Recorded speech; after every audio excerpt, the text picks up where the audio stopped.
Hey guys, it's Jaime Greene, the Solar Queen. I'm here with my kids at a solar installation today here in Novato. That's the homeowner there. He's awesome. We've been waiting for this day to come. We've had some hiccups in the timeline, but they got a new roof installed. They have their solar panels being installed. They have a battery that's going in over there. He originally had an LG battery. Those have been recalled, and we switched it over to a Tesla Powerwall. So we had to do some changes in the permitting and the plans and everything, and now the day has come for them to get installed. So very, very excited for them. These guys are hard at work. They've been here since this morning installing the system.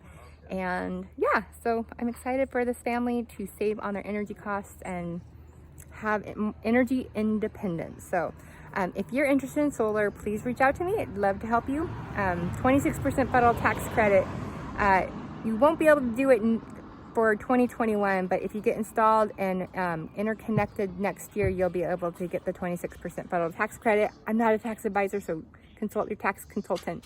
But I can help you save on your energy costs. So that's it, guys. Have a great Tuesday, and I have another installation on Thursday. Very excited for that one. It's a big system with 2 power walls. We're gonna stack them. So I'll come live that day. All right, guys, have a great one.